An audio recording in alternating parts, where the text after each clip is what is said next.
Okay, so let me introduce to myself first of all.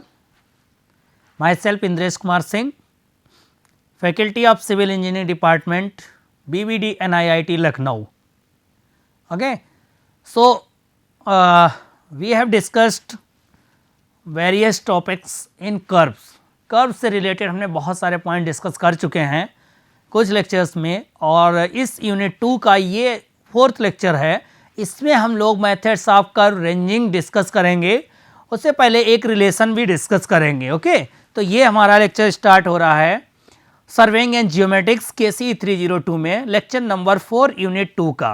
Okay, तो ये शुरू हो रहा है 4. इससे पहले के जो 3 लेक्चर्स हैं उनको देख लीजिएगा. जिन लोगों ने नहीं समझा है अभी तक कर्व्स, एक बार उसको देखकर कर्व समझ लीजिए. कुछ हमने एलिमेंट्स उसमें डिफाइन किए हैं वो समझ लीजिए, रिलेशन समझ लीजिए, और फिर इसके बाद में ये वाला लेक्चर आप आगे कंटिन्यू करना. ओके, तो अब इसमें हम शुरू कर रहे हैं. अभी सिंपल सर्कुलर कर्व जो था उसका ही ये टॉपिक, सिंपल सर्कुलर कर्व से एक रिलेशन बचा है, उसको मैं यहाँ पे डिफाइन कर दूँ. ये रिलेशन एक बहुत इंपॉर्टेंट रिलेशन है, इसलिए इसको यहाँ पे डिफाइन करना जरूरी है. ओके, तो यहाँ पे स्टार्ट करते हैं.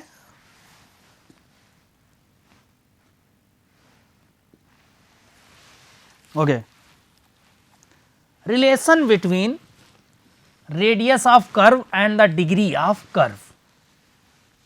ओके, एक ऐसा रिलेशन यहाँ पे हम बनाने जा रहे हैं जो कि रिलेशन क्या है किसके बीच में, radius of curve. Radius of curve क्या है, r, and the degree of curve. Degree of curve आपको याद होगा लास्ट लेक्चर में हमने d से डिनोट किया था. ओके, यहाँ चेक करूँगा डिग्री ऑफ कर्व क्या होगी, वही हमारा सेंटर एंगल. ओके, जिसको हम लोगों ने फाई से भी डिनोट किया था, और फिर उसको हमने रेडियन के बाद उसको हमने डिग्री में कन्वर्ट किया था, और तब हमने उसको d से लिखा था, जो कि यहाँ पर डायग्राम में आपको दिख रहा है. ओके, तो ये जो डायग्राम है आपको यहाँ पे दिख रहा है O पॉइंट्स, जिसकी रेडियस हमारी r है. ये देखिए M पॉइंट, N पॉइंट हमने बना लिया. ये हमारा सिंपल कोई सर्कुलर कर्व है. ठीक, तो इसको मैं समझ सकता हूँ ये P पॉइंट्स है, और ये एंगल d/2 हो जाए, ये पूरा d हो गया, डिग्री में हो जाएगा. ओके, तो डिग्री आप कर दें साइन d/2, ये वाला साइन d/2 अगर कैलकुलेट करना हो आपको तो क्या करेंगे आप, इसको समझिए. अगर हम ट्रायंगल की बात करें M, P and O, okay, तो इसमें साइन d/2 आप साइन निकालिए, तो साइन थीटा क्या होता है, परपेंडिकुलर अपॉन हाइपोटेनियस. ओके, तो अब अगर मैं बात करूं तो इसमें परपेंडिकुलर क्या होगा, MP, और उसका हाइपोटेनियस क्या होगा, OM. अगर इस ट्रायंगल की बात कर रहे हैं आप MP और O का, ओके, तो इसमें क्या होगा हमारा MPO में, ये आपका हाइपोटेनियस और ये हमारा परपेंडिकुलर. तो अगर यहाँ पर आप साइन थीटा निकालेंगे, साइन d/2 इक्वल टू क्या आ जाएगा हमारा, MP डिवाइड बाई OM, जो कि यहाँ पे ये लिखा है. ओके, MP और अपॉन OM. ठीक, अब देखिए OM जो हमारा है वो क्या है, रेडियस r है. ठीक, MP हम ये इसलिए कह रहे हैं कि हम एक एग्जैक्ट चीज ले रहे हैं कि इसको हम 15 ले रहे हैं. क्यों, एक चेन की डिस्टेंस जो होती है 30, तो 30 का ये MP हाफ होगा, वो होगा 15 मीटर. ओके, तो एग्जैक्ट कैलकुलेशन के लिए यहाँ पे जो कर्व एक हम ले रहे हैं उसमें हमने ये 15 जो यूज किया है MP की वैल्यू, तो MN कितना हो जाएगा, 30. ओके, तो ये जो 30 हो जाएगा, तो उसी से हमने MP की वैल्यू पुट की है 15, तो यहाँ से 15/r ये आया. तो और हम r जो रेडियस कैलकुलेट करना चाहेंगे तो हमारा आ जाएगा 15 अपॉन साइन d/2. ये एक एग्जैक्ट कैलकुलेशन के लिए है. But when d is small, sin d/2 may be assumed approximate equal to d/2 in radian. हमको मालूम है ये चीज कि जब अगर sin d/2 बहुत छोटा हो जाएगा तो अप्रॉक्स हम d/2 कैलकुलेट कर सकते हैं और इसको रेडियन में पुट कर देंगे, equal to d/2 in radian. Therefore R is equal to 15 into 360 upon pi into d. Okay, कैसे? इसमें हम किससे मल्टीप्लाई कर दें? पाई बाई 180 से। तो हमारा आ जाएगा 15 into 360 upon pi by D. अब इसको जब आप सॉल्व करेंगे तो हमको मिल जाएगा 1718.87 D. So we can say इसको हम 1719 इसको लिख सकते हैं और अपॉन डी यहाँ पे लिख सकते हो आप। देखो, ओके, ये हमारी this relation hold good up to 5 degree curves. For higher degree curves the exact relation should be used. Approximated value ये हो गई, और अगर हाई डिग्री कर्व होगा तो अब देखिए ये दो रिलेशन आप समझिए, ये बिल्कुल एग्जाम में आपको जब रहेगा, कोई भी कंपटीशन एग्जाम होगा तो सेम टू सेम ये वैल्यू पुट करनी है। R equal to 1719 by D. Okay, और अगर हमारी ये कब मैं यूज कर सकता हूं? जब एंगल की वैल्यू 5 डिग्री तक हो। अगर 5 डिग्री से ज्यादा है तो हमको एग्जैक्ट रिलेशन सॉल्व करना होगा, उससे वैल्यू कैलकुलेट करनी है, that is R equal to 15 upon sine D by 2। और एक सिंपल ज्योमेट्री से ही ये दोनों कैलकुलेशन आई हैं। Okay, next, method of curve ranging. Okay, तो मेथड ऑफ कर्व रेंजिंग, ये एक आज का जो टॉपिक है वो मेथड ऑफ कर्व रेंजिंग है। वो एक हमारा रिलेशन जो था तो वो लास्ट क्लास में छूटा था, इसलिए वो डिस्कस कर दिए। ठीक, तो अब आज शुरू करते हैं। अब आपका ये है मेथड ऑफ कर्व रेंजिंग। हमने एज ए ज्योमेट्री ये चीज अभी तक समझ ली है सर्वे में कि कर्व क्या होता है। मैथमेटिक्स में अगर बात करते तो सिंपल से ड्रॉ करते, एंगल ड्रॉ करते, रेडियस फाइंड करते, डिस्टेंस टेंजेंट्स की फाइंड करते, ये सारी चीज कैलकुलेट करते। ओके, लेकिन हमें क्या करना है? हमको सर्वेइंग कर रहे हैं ग्राउंड पे जाके, वहां पे कर्व को बनाना है। जो चीज हमारी सीट में है उसको हमको ग्राफ के बाद में ग्राउंड पे भी बनानी है। ओके, तो उसको फिर क्या करना होगा? As a civil engineer, as a surveyor, सारी चीजें, सारी इंस्ट्रूमेंट, वो डिजाइन को हमें ग्राउंड पे बनानी है। उस चीज के लिए हमको मेथड्स पता होने चाहिए, तो वही हम रेंज करेंगे, उसी को बोलते हैं method of curve ranging. Okay, जैसे लखनऊ के बाहर बाहर हाईवे बनाना है आपको, तो कर्व्स देने होंगे तो आपको मेथड्स पता होने चाहिए। तो वो हम कैसे, वो कर्व्स जो आपको डिजाइन करके सीट में दिए जाएंगे वो हम यहाँ पे समझा रहे हैं। ओके, कैसे आप ग्राउंड पे करेंगे। अ कर्व में be set out by 2 method. देख लो, जो कर्व्स हैं उनको हम 2 मेथड से बता सकते हैं। ठीक, कर्व में be set out to by linear method और बाय एंगुलर और इंस्ट्रूमेंटल मेथड।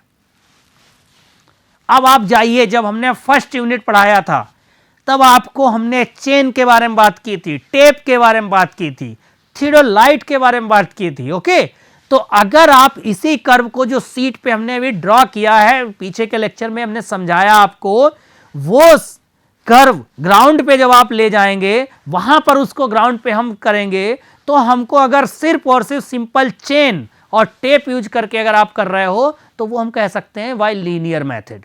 ओके, सॉरी, एक कर्व को सेट करना है आपको as a engineer, as a surveyor, आपको ग्राउंड पे वो कर्व ड्रॉ करना है, बनाना है। उसको हम 2 मेथड से कर सकते हैं। कौन कौन? By linear method, by angular और इंस्ट्रूमेंटल मेथड। लीनियर मेथड में आप सारी डायमेंशन, सारी कैलकुलेशन, डिस्टेंस आप ले जाएंगे और चेन से या टेप से उसकी डिस्टेंस नाप कर ग्राउंड पे आप उसको यूज करेंगे।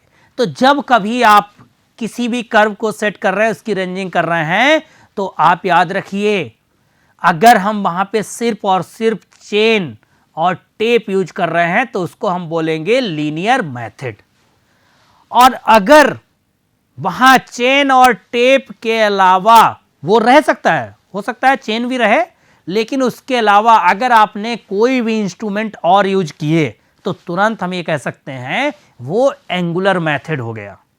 ओके, तो इंस्ट्रूमेंट में कौन सा हमारे सर्वेइंग के लिए है? थियोडोलाइट।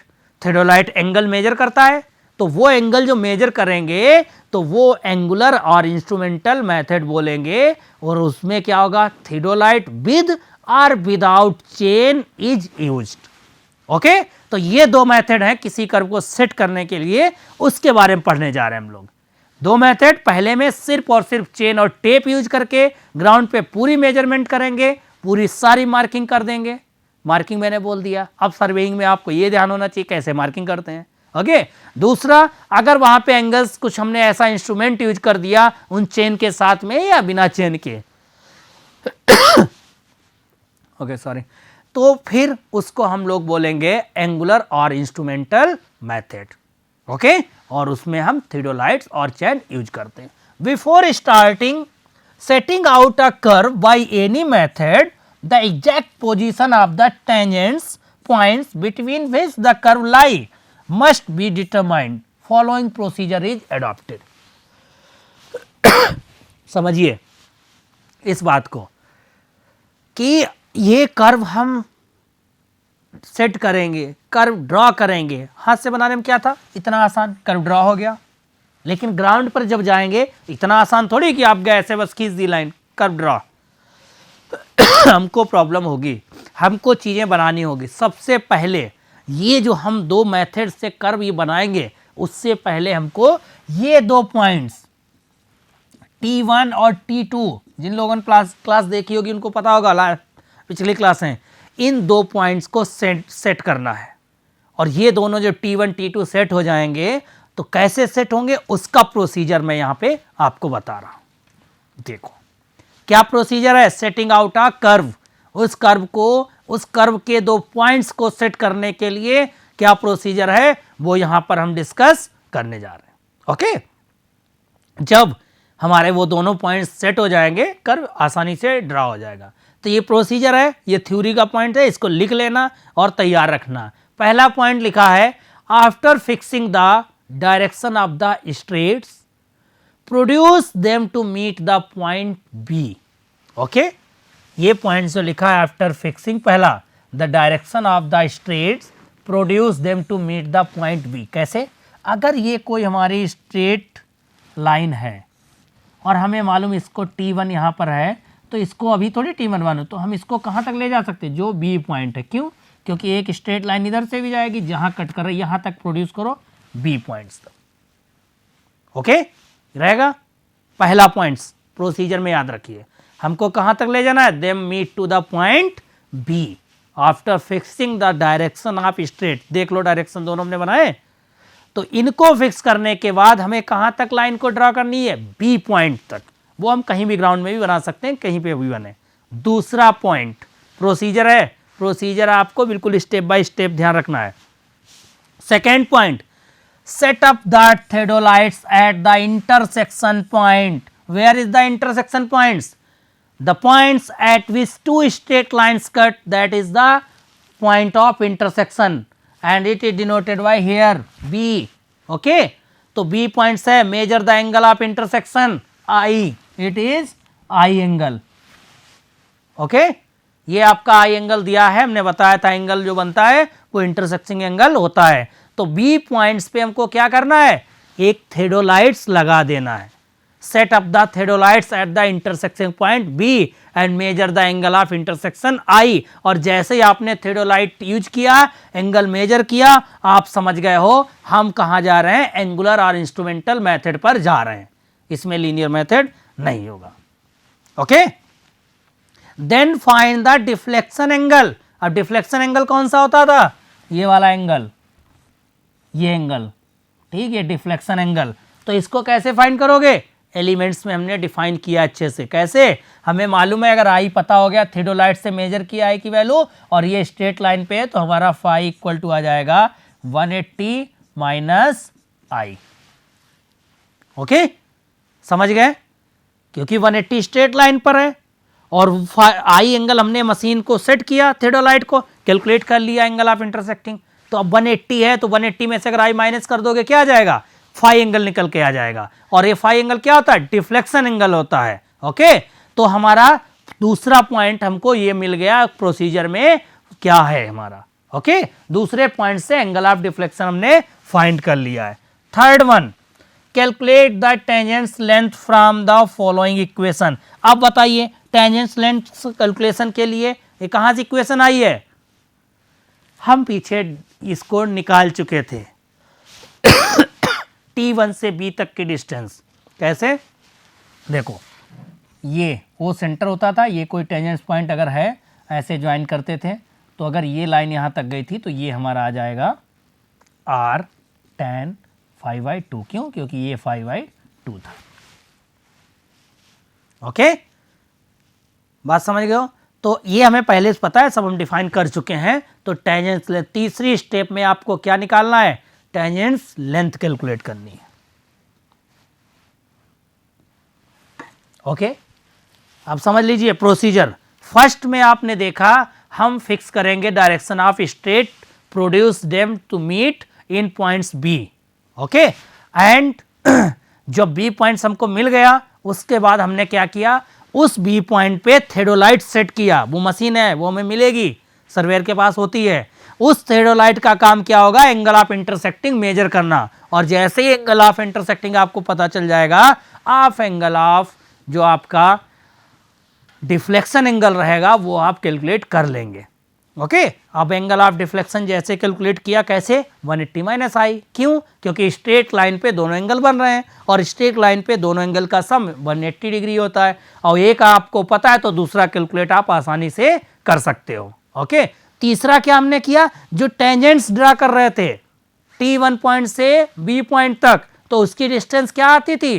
R tan phi/2। उसकी कैलकुलेशन बाय ज्योमेट्री में कर चुका हूं, तो प्रोसीजर में वही अब यूज करना है आपको। ओके, अगला procedure 4, measure the tangents length BT1 backward along the rear tangents BA from the intersection point B, thus locating the position of T1। कैसे पता चलेगा?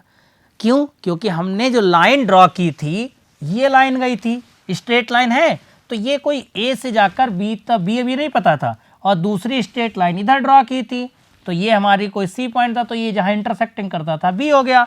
लेकिन अगर आपको R tan phi/2 से ये पता चल गया कि कितनी डिस्टेंस है, तो वो B से मेजर करके हम यहां पर पॉइंट, अब T हमने यहां पर बना दिया। ओके, और T1 T2 कैलकुलेट कर सकते हो, तो T2 भी उतना ही होगा। ये T2 पॉइंट मार्क कर दिया। 4 पॉइंट्स में आप ये समझ गए हो कि कैसे हमारे सारे पॉइंट्स मार्क करने, उनका क्या प्रोसीजर है। ओके, तो जो कर्व रेंजिंग का है उसको सेट करने के ये पॉइंट्स आप समझ गए हो। ठीक, similarly locate the position of T2 by the measuring the same distance forward along the forward tangents BC from B। देखो फॉरवर्ड बैकवर्ड क्या है? ये वाली लाइन जब रहेगी तो अब हम इसको हमेशा बैकवर्ड along बोलेंगे या रियर टेंजेंट्स बोलेंगे, और ये वाला जो आएगा इसको हम फॉरवर्ड टेंजेंट्स बोलेंगे, या इसको हम यहाँ पे देखो लिखा along the forward distance forward direction में। ओके, दो याद रखिए, इधर वाला बैकवर्ड और ये फॉरवर्ड में गए। तो जब हमने VT1 कैलकुलेट कर लिया, फार्मूला में पता है R tan phi/2, और सेम डिस्टेंस होगी जब हमारा सिंपल सर्कुलर कर्व होगा तो। ओके, तो उससे फिर हमारा क्या हो जाएगा? ये चीज आपकी आ जाएगी। समझ गए? तो दोनों पॉइंट देख लो, T1 T2 हम डिनोट कर देंगे, इसको में कर्व सेट कर रहे हैं, तो कर्व पे पॉइंट्स जितने भी एलिमेंट्स हैं उनको सेट कर रहे हैं। ठीक, समझ गए 6 पॉइंट्स। अब देखिए procedure. After locating the position of the tangents point T1 and T2, their chainage may be determined. The chainage of T1 is obtained by subtracting the tangent's length from the known chainage of intersecting point B, and the chainage of T2 is found by adding the length of curve of chainage T1। Chain का use कर करके then the pegs are fix. हमने बताया था pegs क्या होते हैं, आप लोगों को पता होगा, इस तरीके से बनाते थे। ओके, इनकी सब रेडियस सारी चीजें पता होगी। Equal interval on the curve, the interval between the pegs is usually 30 metre और 1 चेन लेंथ। ये बात ध्यान रखिएगा जो हमने मार्क की है, 30 मीटर की एक चेन होती है और उसी चेन को यूज करते हैं। ओके, उसको हम ये भी कह सकते हैं 1 चेन लेंथ। तो T1 से हम क्या करेंगे? एक चेन लेंथ माइनस की है, तो उधर T2 में क्या करेंगे, उतना ही ऐड करेंगे, तो वो दूरी हमारी धीरे धीरे धीरे धीरे आती रहेगी और एक कर्व ड्रा हो जाएगा। तो हम आपको बता चुके हैं पेक्स, ये सब फर्स्ट यूनिट में पढ़े हैं सारे इंस्ट्रूमेंट, और अब जो आप पढ़ रहे हैं तो उसमें हम उन्हीं का यूज कर रहे हैं। सिर्फ 30 मीटर की चेन, 100 फीट की चेन, इंजीनियरिंग चेन की डिस्टेंस, गंटर चेन, कौन सी चेन आप यूज कर रहे हो, वो टाइप्स ऑफ चेन आपको पता होनी चाहिए, तब हम ये पॉइंट सेट कर पाएंगे। ओके, तो हमने थेडोलाइट्स की हेल्प से हमने एंगल्स पता कर लिए, T1 T2 पता कर लिए, किससे, फार्मूला जो ड्राइव किया है लास्ट लेक्चर में R10 5/2 से। ओके, जब ये हमारी कैलकुलेट हो गई, T1 T2 हमने बता दिया, उसके बाद में हमने क्या किया, चेन को यूज किया, और चेन को यूज करने के बाद देखा कि कितने मीटर की चेन यूज कर रहे हैं, जो भी हो 30 मीटर की है उसको 1 चेन लेंथ बोल देंगे। और जब फार्मूला ड्राइव कर रहे थे वहां पे हमने देखा था कि जो हमारी किसी भी कर्व की लॉन्गेस्ट कॉर्ड थी उसकी डिस्टेंस हमने 30 मीटर यूज की थी। ओके, हमें धीरे धीरे इधर बढ़ना है, किधर, 30 मीटर की तरफ, 1 चेन लेंथ की तरफ। ओके, चलो आगे देखते हैं। This distance should actually be measured along the arc. अब आप समझिए, ये सारी डिस्टेंस हम मेजर कहाँ कर रहे हैं, आर्क की तरफ मेजर कर रहे हैं, जो आर्क बनाएंगे। But in practice it is measured along the chord. अब समझिए, कॉर्ड पे पहुंच रहे हैं, क्यों, क्योंकि फार्मूला जब ड्राइव कर रहे थे तो 30/2 हमने 15 लिखा था वहां पे। As the difference between the chord and corresponding arc is small and hence negligible. अगर हमारा वहां पे कितना हमने बताया था, 5 डिग्री से कम एंगल के लिए, और बहुत स्मॉल होगा तो कहीं ना कहीं वो कॉर्ड या वो चीज़ जो होगी हमारी, या बड़ा होगा जब, तो कॉर्ड, और हम ये कह सकते हैं कि जो उसकी लेंथ होगी तो वो दोनों सेम रहेंगी लगभग लगभग, इन ऑर्डर, किसकी, आर्क की और कॉर्ड की, in order that this difference is always small and negligible. हमें हमेशा ऐसा कर्व ड्रॉ करना है कि जहां पर आर्क और कॉर्ड की डिस्टेंस का डिफरेंस बहुत कम रहे। The length of the chord should not be more than, किससे इतनी ज्यादा नहीं होनी चाहिए, ये याद रखो, not more than 1/20 of the radius of curve. The length of chord should not be more than 1/20 times radius, जो आप उस कर्व की रेडियस r, इससे 1/20 से ज़्यादा नहीं होनी चाहिए। The curve is then obtained by joining all these pegs। और जब हमने ये लाइनें ड्रॉ कर दी हैं, यहाँ पे T1 भी सेट कर लिया या T2 भी कर लिया, और हम चेनेज के द्वारा ऐसे करते रहें, यहाँ से अगर गिनते रहें, यहाँ शुरू किए 1 2 3 30 मीटर के, ऐसे किए तो ये पॉइंट्स हमें पता है ऐसे हो गया। तो अब इन सबको जो ज्वाइन करते हुए ये लाइन बनेगी, ये कर्व हमारा ड्रा हो जाएगा। इस कर्व को ड्रॉ करने के लिए पूरा प्रोसीजर हमने किया, समझ गए। The distance along the centre line of the curve are continuously measured from the points of beginning of the line up to the ends. That is, the pegs along the center line of work should be at equal interval from the beginning of the line up to the ends. There should be no break of the regularity. कभी भी regulatory break नहीं करना है। There is spacing in passing from a tangent to a curve or from a curve to the tangents. For this reason, the first pegs on the curve is fixed. Okay, पहला curve जो curve अगर बना रहे हो उस पर पहला peg होगा, उसको फिक्स कर दो, ताकि ऐसा ना कहीं चेंज कर जाए। तो हमको वो सारे पेग्स को फिक्स करके, और वो सिंपल सी कैलकुलेशन है, ग्राउंड पे आप करेंगे तो हो जाएगा। At such a distance from the first tangent point T1 that is changing become the whole number of chains, the whole number of pegs interval. The length of first sub chord is thus less than the peg interval and it is called the subchord. Similarly, there will be the subchord at the end of the curve. Thus, a curve usually consists of the two subchords and a number of full chords.